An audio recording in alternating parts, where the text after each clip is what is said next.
Hello hello hello welcome back to the underdogs Acharya. तो हम कर रहे थे एथिक्स इंटीग्रिटी एंड एप्टीट्यूड, जिसको हम प्यार से जीएस 4 भी कहते हैं। और उसमें अभी हम पढ़ रहे थे कॉन्टेक्चुअलिस्ट अप्रोचेस टू एथिक्स, और उसी को आगे बढ़ाते हुए आज हम करेंगे अरिस्टोटल ने जो फॉरनीसिस का सिद्धांत दिया था, जो फॉरनीसिस की जो फिलॉसफी थी उसको, यानी कि एथिक्स ऑफ प्रैक्टिकल विजडम। तो कॉन्टेक्चुअलिस्ट अप्रोच में हम ये चारों पार्ट कर चुके हैं और आज ये लास्ट पार्ट की बारी है। ओके, बट आगे बढ़ने से पहले here is a little something about me. आप पॉज करके देख सकते हैं, ज्यादा टाइम यहाँ पे नहीं स्पेंड करेंगे। बट लेक्चर शुरू करें उससे पहले आपसे हर बार की तरह लाइक कर दो प्लीज, शेयर कर दो, सब्सक्राइब कर दो, नोटिफिकेशन आइकन दबा दो। शेयर तो जरूर कर देना अपने दोस्तों के साथ। ये थे हमारे अरिस्टोटल चाचा। ये एग्जिस्ट करते थे अराउंड 350 बीसी एंशियंट ग्रीस में। ये एंशियंट ग्रीक फिलोसफर थे और इन्होंने एथिक्स के ऊपर एक बुक लिखी थी जिसका नाम था निकोमेंशियन एथिक्स। ये शायद इनका बेटा था, उसके नाम पे इन्होंने बुक लिखी थी, ऐसा कहते हैं, मुझे नहीं पता। ओके, तो इसमें 10 बुक्स हैं, 10 बुक्स हैं या 10 चैप्टर्स भी आप कह सकते हो, जिसमें अरिस्टोटल जो है वो एक्सप्लोर करते हैं एक सेंट्रल क्वेश्चन को कि what is the best way for a human being to live. कि किस वो कौन सा रास्ता है, वो कौन सा बेस्ट रास्ता है एक इंसान के लिए अपनी जिंदगी को जीने का। तो इसकी जो बुक 6 है निकोमेंशियन एथिक्स की, उसमें अरिस्टोटल एक्सप्लेन करते हैं कि इंसान के दिमाग का जो रेशनल पार्ट है वो सच तक पहुंचने के लिए अलग अलग रास्ते अपनाता है, depending upon the situation. Okay, तो इसी को देखते हुए वो 5 इंटेलेक्चुअल वर्च्यूज के बारे में बात करते हैं, जिससे कि हमारे सोचने के तरीके के अलग अलग जो वेज हैं या डिसीजन लेने के जो अलग अलग वेज हैं वो एक्सप्लोर किए उन्होंने। तो ये कौन कौन से थे एक बार देख लेते हैं। सबसे पहले इंटेलेक्चुअल वर्च्यू जो उन्होंने बताई वो थी एपिस्टेमी, जिसका मतलब होता है साइंटिफिक नॉलेज। यानी कि आप ऐसी चीजों को समझो जो यूनिवर्सल ट्रूथ्स हैं, जो प्रूव किए जा चुके हैं। Scientific knowledge you understand, okay. यानी कि यह हमें क्या करने में हेल्प करता है कि हम फैक्ट्स को और प्रिंसिपल्स को समझें, ऐसे फैक्ट्स और प्रिंसिपल्स को जो समय के साथ बदलते नहीं है। फॉर एग्जाम्पल, आप पाइथागोरस थ्योरम पढ़ते हो, आप ज्योमेट्री के या एलजेब्रा के प्रिंसिपल्स पढ़ते हो, तो वो सब क्या है? एपिस्टमी। देन सेकंड उन्होंने बताया टेक्निक, यानी कि टेक्निकल स्किल। इसका क्या मतलब हुआ कि आप कुछ भी बनाते हो या कुछ क्रिएट करते हो, उसकी जो स्किल है ना, दैट इज टेक्निक। ये हमें किस में हेल्प करती है कि हम चीजों को प्रोड्यूस कर सके, बिल्ड कर सके सही तरीके से। फॉर एग्जाम्पल, एक जो सर्जन है वो जब ऑपरेशन करता है तो वो किसी स्किल को यूज करता है, या कोई इंजीनियर जब ब्रिज डिजाइन करता है तो दैट इज उसकी जो डिसीजन मेकिंग स्किल है, that is technique. Then third उन्होंने बताया सोफिया। ओके, ये होती है थियोरेटिकल विजडम, यानी कि deep philosophical understanding of ultimate truths. और ये हमको हेल्प करती है कि हम लाइफ और रियलिटी के बारे में जो हाईएस्ट ट्रूथ्स हैं उनको समझ सके। फॉर एग्जाम्पल, एक फिलोसफर है, अगर वो ये समझने की कोशिश कर रहा है कि जस्टिस क्या होता है, ट्रुथ क्या होता है, इक्वालिटी क्या होती है, ऑनेस्टी क्या होती है, then that is sophia. That type of knowledge is sophia. Then fourth उन्होंने बताया नाउस। तो इसका मतलब होता है इंट्यूटिव अंडरस्टैंडिंग, यानी कि आप किसी भी प्रिंसिपल को इमीडिएटली समझ जाते हो, आप फंडामेंटल ट्रूथ्स को रिकॉग्नाइज कर लेते हो बिना किसी प्रूफ की जरूरत पड़े। इसका एग्जांपल हुआ, जैसे कोई बच्चा गिर गया तो उसको जाके उठाना है, कंपैशन, तो दैट इज इंट्यूटिव अंडरस्टैंडिंग के कोई बच्चा गिर गया तो उसकी हेल्प करनी है, that is knows. And last जो उन्होंने बताया दैट वाज फ्रोनीसिस, यानी कि प्रैक्टिकल विजडम।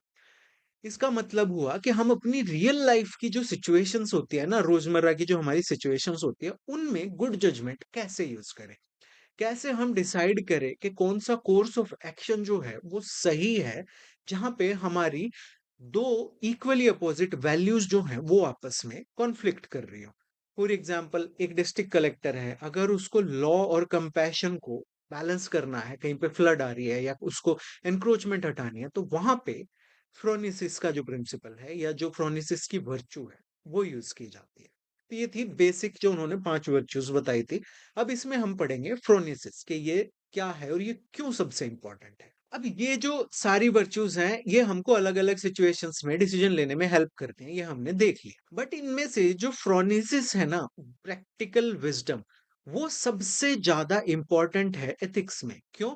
क्योंकि ये लोगों को right course of action choose करने में हेल्प करता है हमारी रियल लाइफ सिचुएशन में। यानी कि ये नहीं है कि तुम थियरी पे अटके पड़े हो, तुम रियल लाइफ सिचुएशन में किस तरह से सही डिसीजन लोगे, उसमें फ्रोनेसिस तुम्हारी हेल्प करता है। तो इसका कोर आइडिया क्या है? तो phronesis means practical wisdom, the ability to make right decision in a real life situation by using good judgment। तो अरिस्टोटल के अकॉर्डिंग एथिक्स जो है ना, it is not just about knowing what is right, कि आपको बस ये पता है कि झूठ बोलना गलत है, चोरी करना गलत है, सच बोलना चाहिए, दूसरों की हेल्प करनी चाहिए, ये आपको पता है, बट ये एथिक्स नहीं है। एथिक्स क्या होता है कि आप सिचुएशन को समझो, यू अंडरस्टैंड द सिचुएशन, फिर आप वहां पे अलग अलग आपके जो ऑप्शंस है उनको वे करो, और फिर उसमें से जो आपका बेस्ट कोर्स ऑफ एक्शन है उसको चूज करो। और यहाँ पे फ्रोनेसिस या प्रैक्टिकल विजडम जो होती है ना, वो एक व्यक्ति को, एक इंसान को हेल्प करती है कि वो डिसाइड कर सके क्या डिसीजन लेना है जब लॉज, रूल्स, वैल्यूज, ड्यूटीज ये सब आपस में कॉन्फ्लिक्ट करे। तो वहां पे आप अपनी प्रैक्टिकल विजडम कैसे लगाओ? तो अरिस्टोटल का मानना था कि ये जो प्रैक्टिकल विजडम है ना, इसको आप किताबों से नहीं सीख सकते। इसको अगर डेवलप करना है तो वो एक्सपीरियंस से, सेल्फ रिफ्लेक्शन से और गुड कैरेक्टर से ही ये डेवलप हो सकती है। क्योंकि लोग जो हैं वो अलग अलग सिचुएशंस को फेस करते हैं और फिर उनसे सीखते हैं, और इससे उनकी जो जजमेंट है ना, वो बेटर होती जाती है कि क्या सही है और क्या गलत है। और फ्रोनेसिस का अल्टीमेट गोल क्या है? यूडेमोनिया, ये मैंने आपको पहले भी पढ़ाया है क्या होता है, जिसका मतलब है living a good, meaningful and flourishing life by making wise and virtuous decisions. हम देखेंगे कि why phronesis is important in public administration, या पब्लिक एडमिनिस्ट्रेशन में प्रैक्टिकल विजडम कहाँ काम आती है। सो फ्रोनेसिस जो है, जो प्रैक्टिकल विजडम है, ये सबसे ज्यादा रेलेवेंट एथिकल कॉन्सेप्ट है सिविल सर्वेंट्स के लिए। क्योंकि हमारी जो ज्यादातर एडमिनिस्ट्रेटिव प्रॉब्लम्स होती हैं उनको आप सिंपल रूल्स लगा के सॉल्व नहीं कर सकते। गवर्नेंस में जो ऑफिसर्स होते हैं उनके पास फ्रीक्वेंटली ऐसी सिचुएशंस आती रहती हैं जहां पे एक तरफ लॉज है, एक तरफ पॉलिसीज हैं, एक तरफ एथिकल वैल्यूज हैं, और ये सब कई बार आपस में कॉन्ट्राडिक्ट करते हैं, कॉन्फ्लिक्ट करते हैं। तो अरिस्टोटल एक्सप्लेन करते हैं कि जो प्रैक्टिकल विजडम है वो एक इंसान को अच्छे से डेलिब्रेट करके right course of action choose करने में हेल्प करती है, जिससे वो सबका भला कर सके। ओके, तो अब हम देखेंगे कि ये एडमिनिस्ट्रेशन में कैसे यूज होती है। तो role of phronesis in governance, तो प्रैक्टिकल विजडम जो है ना, वो एक ऑफिसर को इनेबल करती है कि वो यूनिक सर्कमस्टांसेस, उसके पास कोई भी केस आया, कोई भी सिचुएशन आई, वो उसके यूनिक सर्कमस्टांसेस को समझ सके। फिर वो उस समझने के बाद डिफरेंट ऑप्शंस जो उसके पास आया कि अच्छा मैं ये कर सकता हूँ, या मैं ये कर सकता हूँ, या अपने सीनियर को लिख के भेज सकता हूँ, या मैं कुछ भी नहीं करूँ, तो इन डिफरेंट ऑप्शंस को कंपेयर करें कोई भी डिसीजन लेने से पहले। फिर वो उस सिचुएशन की जो एथिकल वैल्यूज है ना, जो वहां पे एथिकल प्रिंसिपल्स हैं और पब्लिक इंटरेस्ट के जो प्रिंसिपल्स हैं, उनको आपस में कंपेयर करे कि ये ethical values, justice, compassion, integrity, probity, ये सब चीजें यहाँ पे मैटर करती हैं। और फिर इनको वो कंपेयर करे, compete करे, और फिर उसके बाद वो अपनी एडमिनिस्ट्रेटिव जो उसकी डिस्क्रेशन है उसको फेयरली और रिस्पॉन्सिबली अप्लाई करे, और फिर वो ऐसा डिसीजन ले जो कि लॉफुल भी हो, रीजनेबल भी हो, और जिस पे वो दिखा सके कि भाई मैंने क्यों ये डिसीजन लिया था, यानी कि वो अकाउंटेबल भी रह सके। तो जो ऑफिसर है, जो एडमिनिस्ट्रेटर है, वो ये नहीं पूछता कि मैं कौन सा रूल अप्लाई करूं। एक प्रैक्टिकली वाइज ऑफिसर जो होता है ना, एक फ्रोनेसिस या फ्रेनेटिक ऑफिसर जो होता है, वो ये पूछता है कि what is the most ethical and practical decision in this particular circumstances. तो कौन कौन सी ऐसी एडमिनिस्ट्रेटिव सिचुएशंस हो सकती है जहां पे आपको फ्रोनेसिस या प्रैक्टिकल विजडम की जरूरत पड़े, अगर आप एक एडमिनिस्ट्रेटर हो, एक ऑफिसर हो। तो लॉ वर्सेस जस्टिस, यानी कि कई बार क्या होता है कि एक तरफ तो आपको लॉ फॉलो करना होता है और दूसरी तरफ आपको इंश्योर करना होता है कि फेयरनेस रहे, जस्टिस हो, वो मेंटेन हो। तो ये सिचुएशन हो सकती है। फिर एफिशिएंसी वर्सेस कंपेयर, यानी कि जो गवर्नमेंट सर्विसेज हैं उनको मैं क्विकली डिलीवर करूं, जल्दी जल्दी से, या फिर मैं अपने रूल रेगुलेशंस को फॉलो करूं और उसमें अगर ह्यूमन सफरिंग हो भी रही है तो होने दो। इक्वालिटी वर्सेस इक्विटी, यानी कि सबको बराबर ट्रीट करूं, या फिर जो सबसे ज्यादा वल्नरेबल हैं, जो सबसे ज्यादा एट रिस्क हैं, पहले उनकी हेल्प करूं। फिर है फोर्थ है individual rights versus public interest. ये एक सिचुएशन हो सकती है, यानी कि एक तरफ तो आप पर्सनल फ्रीडम्स को प्रोटेक्ट करो और दूसरी तरफ आपको पब्लिक ऑर्डर मेंटेन करना है। देन फिफ्थ है डेवलपमेंट वर्सेस एनवायरमेंटल प्रोटेक्शन। तो कई बार क्या होता है कि डेवलपमेंट जो है वो इकोलॉजिकल डैमेज करती है, जो कि इरिवर्सिबल होता है, कि जंगल काट के फैक्ट्री लगानी है, माइनिंग लीज देनी है। तो ऐसी सिचुएशंस में भी प्रैक्टिकल विजडम जो है वो बहुत काम आती है। एंड सिक्स सिचुएशन हो सकती है कि short term relief versus long term sustainability, यानी कि आप इमीडिएट प्रॉब्लम्स को कुछ ऐसे वे से सॉल्व ना कर दो कि उससे आपको फ्यूचर चैलेंजेस हो जाएं और भी खतरनाक वाले। पब्लिक पॉलिसी का एग्जांपल है, जैसे गवर्नमेंट ने एस्पिरेशनल डिस्ट्रिक्ट प्रोग्राम जो है वो लॉन्च किया। ओके, तो उससे पहले उन्होंने देश के जो सबसे अंडर डेवलप्ड डिस्ट्रिक्ट्स हैं उनको आइडेंटिफाई किया using multiple socio economic indicators. तो गवर्नमेंट ने ये नहीं किया कि हाँ सभी डिस्ट्रिक्ट्स को बराबर रिसोर्सेज एलोकेट कर दो, उन्होंने पहले जो सबसे कमजोर वल्नरेबल थे उनको देखा। तो इक्वालिटी वर्सेस इक्विटी का प्रिंसिपल यहाँ पे आ गया। फिर स्टेट गवर्नमेंट्स को कंसल्ट किया गया, डिस्ट्रिक्ट कलेक्टर्स को कंसल्ट किया, सब्जेक्ट एक्सपर्ट्स को, लोकल स्टेक होल्डर्स को, और प्रायोरिटी एरियाज को आइडेंटिफाई किया गया, जैसे health, education, nutrition, agriculture, financial inclusion, infrastructure etcetera. और फिर उसके बाद प्रोग्राम को अडॉप्ट किया गया मेजरेबल परफॉर्मेंस इंडिकेटर्स के बेसिस पे, ताकि एक हेल्दी कंपटीशन मेंटेन किया जा सके डिस्ट्रिक्ट्स में, कि देखो ये डिस्ट्रिक्ट तुमसे हेल्थ में आगे निकल गया, ये एजुकेशन में आगे निकल गया, ये एग्रीकल्चर में आगे निकल गया, ताकि उनको भी एक इनिशिएटिव रहे जो एडमिनिस्ट्रेटर्स हैं कि भाई मुझे आगे निकलना है, मुझे अवार्ड लेना है। तो ये फ्रोनेसिस क्यों है? क्योंकि गवर्नमेंट ने प्रॉब्लम को केयरफुली स्टडी किया, फिर स्टेक होल्डर्स को कंसल्ट किया, और फिर एक प्रैक्टिकल स्ट्रेटजी निकाली जो कि सबकी नीड्स को सूट करती है, हर एक डिस्ट्रिक्ट की नीड्स को सूट करती है, instead of using a one size fits all approach. तो अब हम देखते हैं फ्रोनीसिस के की फीचर्स। ओके, तो ये आपको केस स्टडी में आंसर बनाने में भी हेल्प करेंगे, किस तरह आपको अपना डिसीजन मेकिंग प्रोसेस जो है वहां पे वो दिखाना है। तो इसका सबसे पहला जो की फीचर है दैट इज मॉरल परसेप्शन। क्या मतलब हुआ इसका? तो फ्रोनीसिस जो है, जो प्रैक्टिकल विजडम है, वो कैसे शुरू होती है कि हमारी जो एबिलिटी है कि किसी भी पर्टिकुलर सिचुएशन में हम ये रिकॉग्नाइज कर सके कि वहां पे मॉरली इंपॉर्टेंट क्या है। तो हम सिर्फ, या कोई भी प्रैक्टिकली वाइज जो इंसान होता है ना, वो फैक्ट्स या रूल्स को नहीं देखता। ओके, जैसे डिओन्टोलॉजी में कहते हैं कि आप रूल से चलो, ड्यूटी करो, नहीं, वो सिर्फ फैक्ट्स और रूल्स को नहीं देखता। एक प्रैक्टिकली वाइज जो इंसान है वो उस सिचुएशन में कौन से एथिकल इश्यूज हैं उनको नोटिस करता है। वो समझता है कि इस सिचुएशन में कौन कौन लोग अफेक्ट हो रहे हैं, और फिर वो आइडेंटिफाई करता है कि यहाँ पे कौन कौन सी वैल्यूज इन्वॉल्व है, honesty, justice, truth, compassion, integrity, क्या क्या यहाँ पे इन्वॉल्व है। तो अरिस्टोटल जो है वो एक्सप्लेन करते हैं कि प्रैक्टिकल विजडम जो है ना, it deals with particular situations, because हमारे जो मॉरल डिसीजंस होते हैं ना, उनको हम हर जगह पे एक ही रूल या जनरल रूल्स लगा के नहीं ले सकते। इसीलिए मैं आपको ये कॉन्टेक्चुअल अप्रोचेस के अंडर पढ़ा रहा हूँ, क्योंकि ये सिचुएशन बेस्ड एथिक्स है, जहाँ पे आप केस बाय केस बेसिस पे या फिर सिचुएशन के अकॉर्डिंग मॉरल डिसीजंस लेते हो। और यहीं पे आपकी केस स्टडी जो है वो भी इन्हीं की एप्लीकेशंस हैं, तो आप इनको वहां पे अप्लाई कर सकते हो। अब एग्जाम्पल से समझते हैं। अब ये डीसी साहब है, इनको ऑर्डर मिला कि भाई ये जो स्लम्स है ना इनको आप हटवाओ, ये साहब लोगों के घर के आगे अच्छी नहीं लग रही। तो अब इनके पास लीगल नोटिस आ गया कि जाओ वो स्लम्स डिमोलिश करो, ये आपका नोटिस रहा। तो जब ये वहां पे जाते हैं तो वो देखते हैं कि मॉनसून का मौसम है, और ये छोटे छोटे बच्चे हैं यहाँ पे जो स्कूल जाते हैं, और बूढ़े लोग हैं, और ये सब होमलेस हो जाएंगे मॉनसून में, बारिश में भीजेंगे।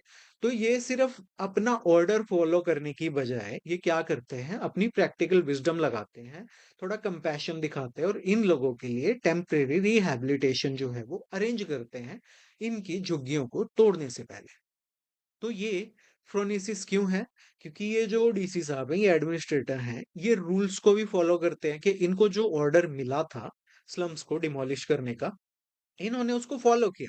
बट उसके साथ साथ इन्होंने ह्यूमन सर्कमस्टांसेस को भी समझा, जैसा कि हमने यहाँ पे देखा था। इन्होंने सिर्फ फैक्ट्स और रूल्स को ही फॉलो नहीं किया, इन्होंने एथिकल इश्यूज देखे कि एक तरफ मुझे अपनी ड्यूटी करनी है, एक तरफ मुझे कंपैशन दिखाना है, और इन्होंने ये समझा कि कौन इससे अफेक्ट होगा, और इन्होंने अपनी जो उसमें वैल्यूज हैं उनको भी आइडेंटिफाई करके फिर एक डिसीजन लिया।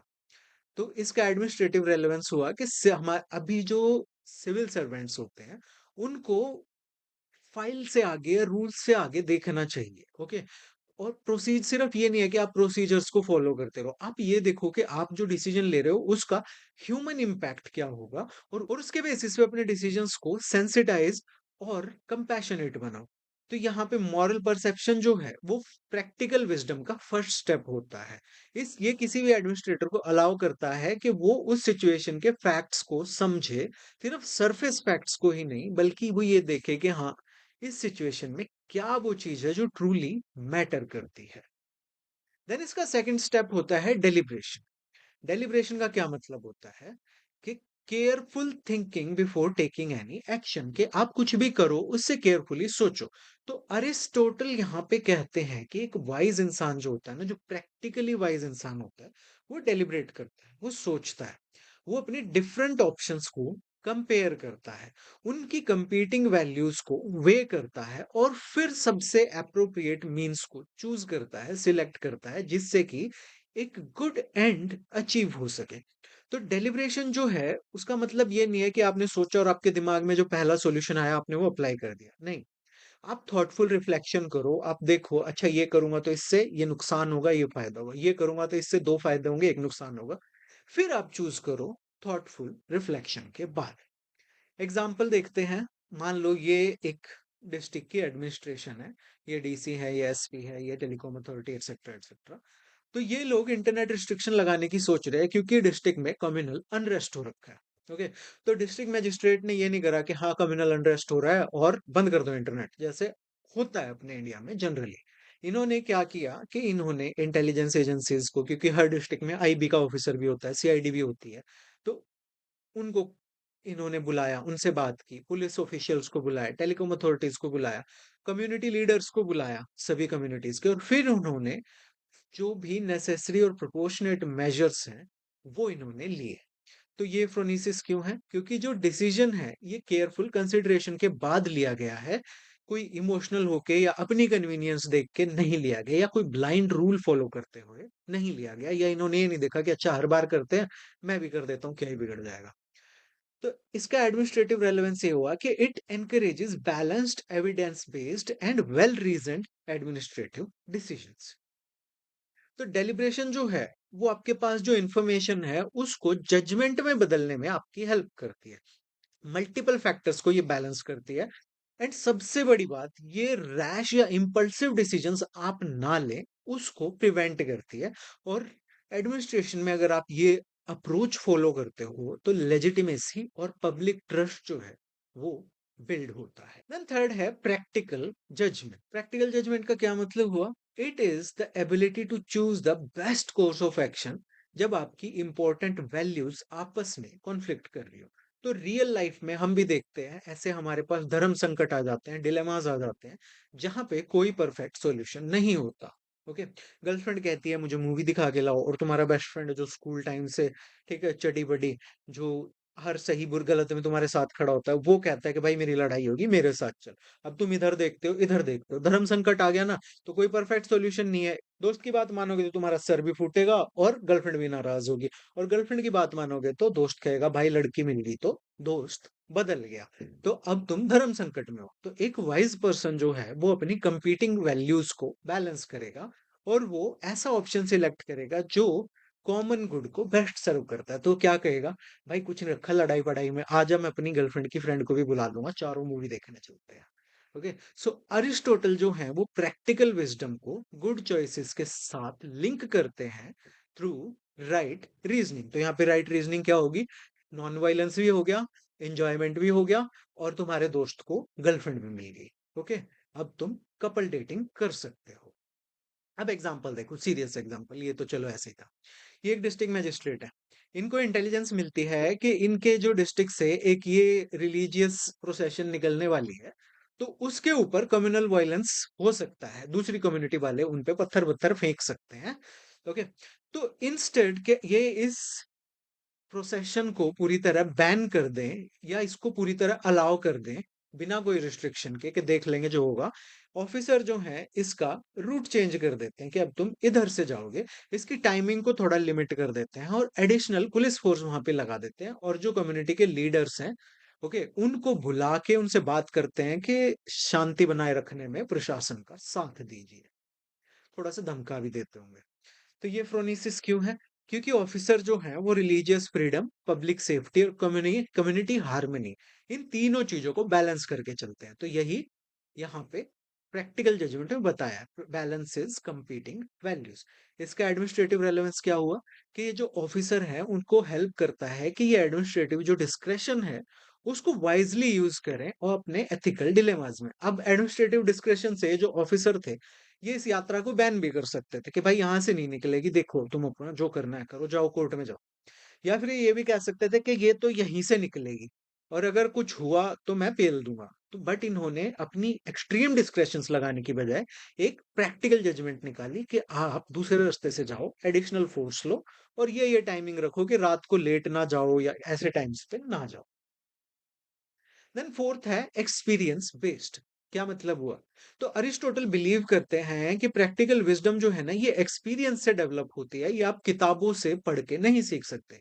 किताबों से आप कानून सीख सकते हो, किताबों से आप सिद्धांत या प्रिंसिपल सीख सकते हो, बट आपकी जो गुड जजमेंट है ना वो तभी आएगी जब आप रियल लाइफ सिचुएशंस को हैंडल करोगे, अपनी गलतियों पे रिफ्लेक्ट करोगे कि अच्छा लास्ट टाइम मेरे से ये गड़बड़ हुई थी, इस बार मैं ये नहीं करूंगा, और टाइम के साथ सीखोगे। ये जनरल लाइफ में भी रूल हमको लगाना चाहिए कि ईगो से चलने की बजाय कि नहीं आई एम ऑलवेज राइट, पिछली बार ये हो गया था, इस बार भी यही करूंगा, देखता हूँ कैसे होगा। इसकी बजाय आप देखो पिछली बार मुझसे ये गलती हुई थी एंड इस बार मैं ये नहीं करूंगा, आई चेंज माई अप्रोच।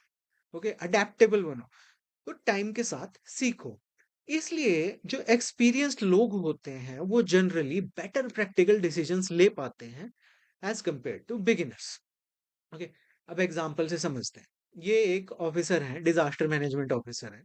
इन्होंने देखा क्योंकि ये एक्सपीरियंस्ड है, काफी साल से जॉब कर रहे हैं, तो he can understand the science. तो इनको अर्ली साइंस दिखे कि भाई फ्लैश फ्लडिंग हो सकती है, कि रिवर के जो लेवल हैं वो चेंज होने शुरू हो गए हैं, और मैं पिछले इतने साल से देखता आ रहा हूँ कि जब ये वेदर कंडीशन होती है और ये रिवर का लेवल ऐसे चेंज होता है तो फ्लैश फ्लड आती है। तो ऑफिशियल अलर्ट्स आने से भी पहले इन्होंने लोगों को वहां से इवैक्यूएट करना शुरू कर दिया और रेस्क्यू टीम्स को पोजीशन कर दिया। So that is experience based practical wisdom. तो ये फ्रोनेसिस क्यों है? क्योंकि इनका जो पास्ट एक्सपीरियंस था उसने इन ऑफिसर को इनेबल किया कि ये रिस्क्स को पहले ही रिकॉग्नाइज कर सकें और सही टाइम पे डिसीजन ले सकें। तो इसकी एडमिनिस्ट्रेटिव रेलेवेंस हुई कि फील्ड एक्सपीरियंस जो होता है वो क्राइसिस मैनेजमेंट में और एडमिनिस्ट्रेटिव इफेक्टिवनेस में इंप्रूवमेंट लेकर आता है। देन फिफ्थ है इट इज कॉन्टेक्स्ट सेंसिटिव। क्या मतलब है इसका? कि फ्रोनीसिस जो है वो रिकॉग्नाइज करता है कि एक ही रूल को आप हर जगह नहीं लगा सकते, आपको डिफरेंट सिचुएशंस में डिफरेंट अप्रोचेस लेनी पड़ेंगी। ओके, तो एथिकल डिसीजंस जो होते हैं ना वो कॉन्टेक्स्ट बेस्ड होने चाहिए, क्योंकि हर केस के अपने यूनिक सर्कमस्टांसेस होते हैं। प्रैक्टिकल विजडम जो है वो जनरल प्रिंसिपल्स को लगाती है, बट उनमें एक फ्लेक्सिबिलिटी लेके आती है ताकि जो मॉरल वैल्यूज हैं वो उसके प्रति भी फेथफुल रह सके, और जो अभी सिचुएशन है आप उसको भी हैंडल कर सको बेस्ट पॉसिबल मॉरल वे में। फॉर एग्जाम्पल एक ये गवर्नमेंट हॉस्पिटल है। ओके, तो ये नॉर्मली क्या है, कंप्लीट डॉक्यूमेंटेशन मांगता है किसी भी हेल्थ स्कीम के बेनिफिट्स देने से पहले।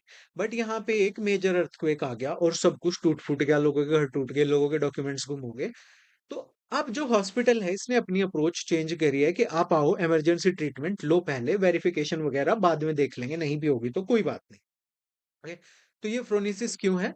क्योंकि रूल को यहाँ पे अडेप्ट कर लिया गया है, एक एक्सेप्शनल सर्कमस्टांस है उसके अकॉर्डिंग के अर्थक्वेक आया है, तो उसके अकॉर्डिंग अब ये नहीं कह रहे कि भाई तुम पेपर लेके आओ, क्योंकि बेचारों के घर टूटे के कहाँ से लाएंगे वो पेपर।